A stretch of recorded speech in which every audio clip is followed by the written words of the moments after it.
Welcome back to my channel. Rain hammered against the windows of Westbrook Performance Garage as a bright orange McLaren 720S rolled in on a tow truck. The entire front suspension was destroyed. The engine refused to start. Electronics flashed error messages across the dashboard.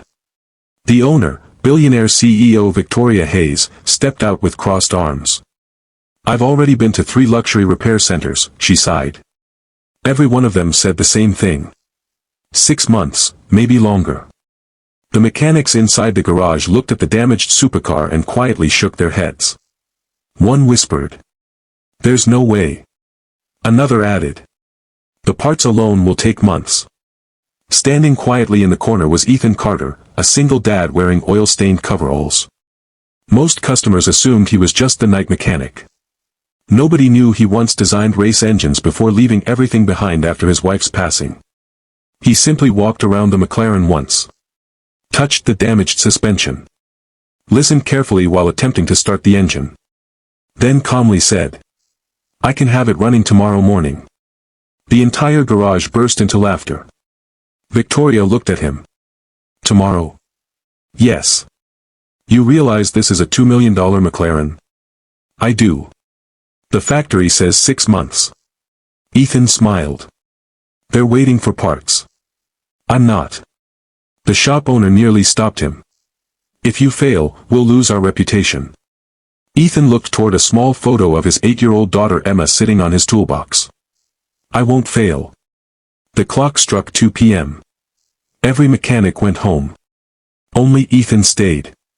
Emma sat quietly in the office doing homework while her father worked through the night. He removed the damaged suspension. Rebuilt cracked carbon fiber mounting points by hand. Hello friends, welcome to my channel. Enjoy the video.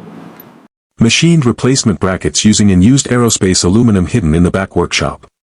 Instead of replacing several electronic modules, he repaired microscopic circuit damage under a microscope. Hour after hour. The garage lights stayed on. Coffee cups piled beside the toolbox. Emma eventually fell asleep wrapped in a blanket. At 3 a.m., Ethan finally reached the engine. He smiled. The engine isn't broken. Everyone else had missed one tiny sensor buried behind the intake manifold. It cost less than $20. Replacing it brought the entire electrical system back to life. Morning arrived.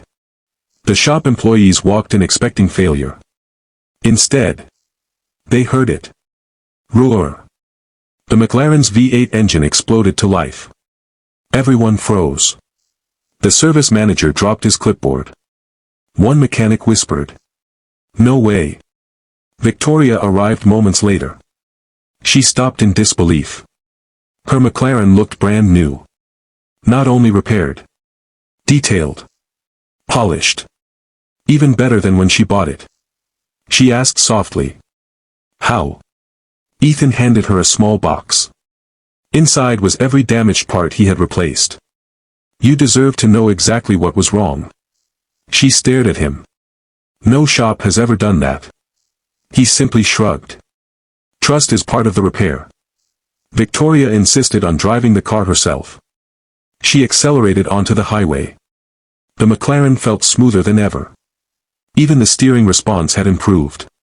When she returned, she walked straight toward Ethan. "I owe you far more than the repair bill." He shook his head. "The invoice is on the desk." She looked. Total. $4,980. She blinked. "That's impossible. The dealership quoted me over $200,000. Ethan smiled. "They replace everything. I repair things." Word spread across the city. Videos of the repaired McLaren went viral. Luxury car owners lined up outside the small garage. Ferraris. Lamborghinis. Bentleys. Porsches. Cars arrived from other states. Within weeks, the tiny repair shop became fully booked for months. The owner could hardly believe it. One afternoon Victoria returned. Not with another broken car. With an offer. "I want you to run the performance division of my automotive company." Ethan politely declined. "I already have my dream job." She looked confused. This garage? He smiled toward Emma, now helping organize tools after school. No. Being her dad. Victoria stood silently. Then smiled. What if I build the company around your garage instead? Ethan laughed. You do that? I've learned something. The world's greatest talent doesn't always work in the biggest building. 6 months later. The old garage had transformed into one of the country's most respected performance centers. Mechanics from around the world came to learn Ethan's repair techniques. Young apprentices received free training. Families received honest prices. No unnecessary replacements. No hidden fees. Only craftsmanship. One evening Emma walked through the workshop. Dad? Yes. Are we rich now? He smiled while tightening one final bolt. We were rich the day we still had each other. Emma hugged him tightly. Outside. Another rare McLaren rolled into the garage. This time. Nobody asked how long the repair would take. Because everyone already knew. If Ethan Carter was working on it. Miracles didn't take 6 months. Sometimes. They only took 19 hours. Subscribe me.